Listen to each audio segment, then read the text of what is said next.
Hey there, guys. It's Kenny. And since we're not having a call tomorrow, figured this will be a good way for me to communicate a couple of things, as you won't see or hear from me now until July 14th. I didn't realize I get an extra day off. Who knew? So tomorrow, I want you to relax, have a great 4th of July weekend, stay safe, but do some really fun things.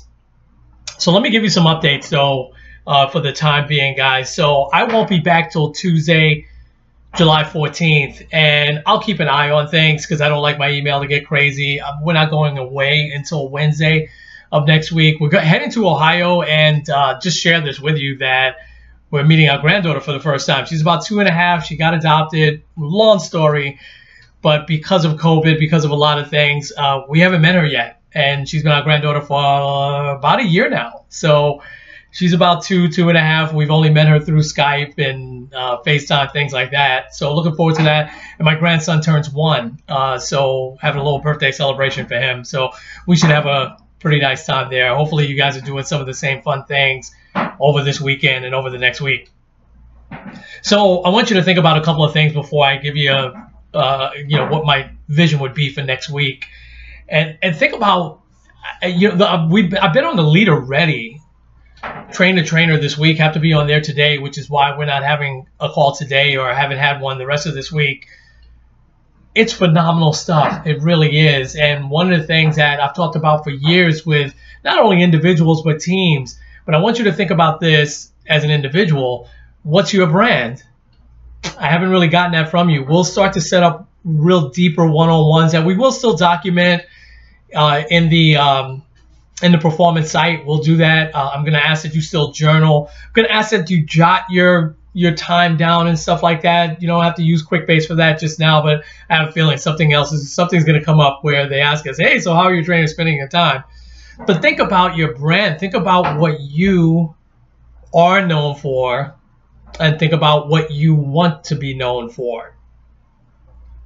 Think about what your defining moment has been so far this year. Maybe what your defining moment has been for the last couple of years.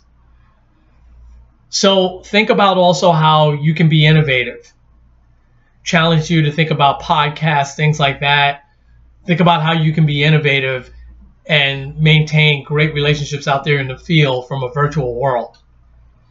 So next week, and there's a few things I think that, and I apologize, I'm just looking at my notes. I don't want to miss anything. Next week, first priority, make sure you're getting on those ops sessions. There's 3 of them. There's a ton of them scheduled. You probably have them all on your calendar. You probably got flooded with them. If you don't have them, let me know.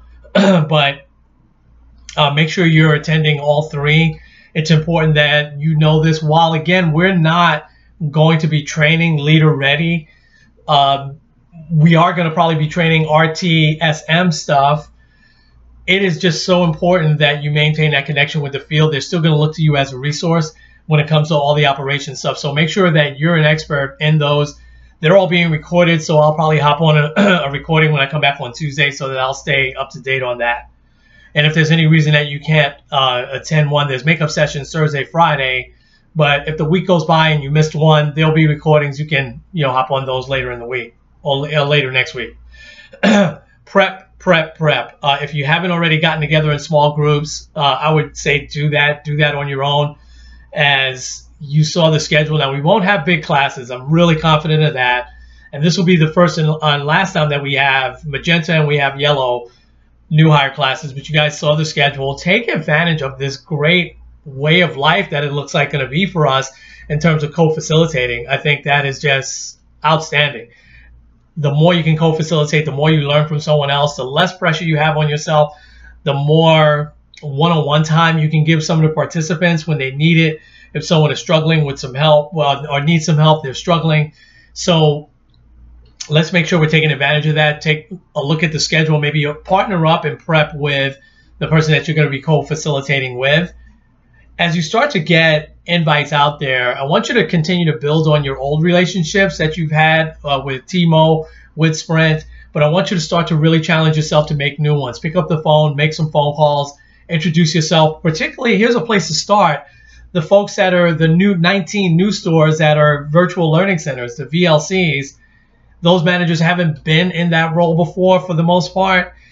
So you picking up the phone, maybe you're a familiar voice to them, maybe you're not, but knowing that they're gonna have someone in you that will support them. But the big thing is that they've got to support us, right? That's going to become a big, big deal in our world, utilizing the managers in the regular learning centers as well as the virtual learning centers down the road. So I'm going to look for this team to build some great relationships. It's going to be a challenge for me to build relationships throughout with regional presidents and stuff like that, but I'll take that on as I come back. Obviously, some I know very, very well, and some across the country I don't know at all. So I'll be doing that because I think it'll be really important that they hear from me as well.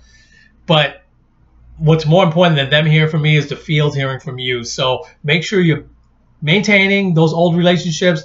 Make sure you're getting those new relationships going. Make sure you're trying to get into any new Slack channels that are out there. I had here distro lists, but I think, as I'm seeing, email is becoming really more of a thing of the past. I get more stuff in Slack than I do anywhere else. Speaking of which, so I'm going to shift gears, just a couple more quick topics. I want you guys to be more active in Slack. I'm noticing when I post stuff in our team, I don't really hear from everybody. I don't need to hear from everybody, a drop of a hat, right? Because I know some of you are in the central time zone, so it's a little earlier. But at some point, say good morning, share some stuff right in there. So if you're not getting updates, here's how you can, but you have to really manage it, is down in the little right-hand corner of your screen. If you right-click on that, you'll have Focus Assist there. That's Focus Assist. That's that little calendar on the right side of your screen. It actually looks like a little message. You have to turn Focus Assist off, and then you will get every notification. Now, it's annoying. It pops up. And I would tell you that when you're training, you probably want to keep that off and put alarms only on there. I got to figure out how to turn it off my phone at night because I'm getting all the retail escalations on my phone as I'm trying to sleep. It's like it's buzzing. My phone's always on vibrate, but it's buzzing at night. But if you're not getting, which I suspect maybe a few of you aren't, because I know we're all kind of new to Slack, with exception of probably Eric and Lindsay. So make sure you have Focus Assist turned off during the day, a day like today where you're not in class, and you'll get any channel that you're in, you'll get all those updates coming at you. So here's the last thing, guys, that I'm going to ask for the team to do. I've got leaders on this team, so I'm not sure what we're waiting for. So you've got, gosh, over 10 days to get this done. But when I come back, the first thing I want to look back in my inbox, is I'd love to see our new team name and our new logo. So I want you to come up with a logo that we can all put on our email signatures. We should have the new T-Mobile on our email signatures, but we can also put whatever our team logo is on there. So I want to see a new team name and a new logo. That shouldn't come from one person. There was a few of you that gave some great suggestions. I really love Virtual Insanity. Remember Jamiroquai. Wow. But maybe that's going to be the one, but maybe you come up with something a little bit different from that. I liked Virtuoso. There were a few in there that I did like, but that only came from a couple of people.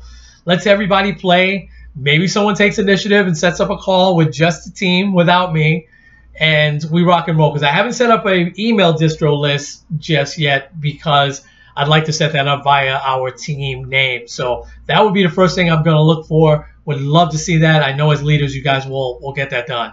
So if you need me, call me anytime today. If there was something you needed to discuss with me before I head out, I'm totally available tomorrow. I really wasn't expecting to be off tomorrow. So if you want to hit me up at any time tomorrow, if you have any questions, anything like that, I'll be here. I'll be glad to talk to you tomorrow as well. From noon to 6, we'll be tied up though with the leader ready stuff. So if you have anything that you need to talk to me about also this morning or again all day tomorrow, it's all good. All right, gonna sign off for now. You guys be good. We'll talk to you later.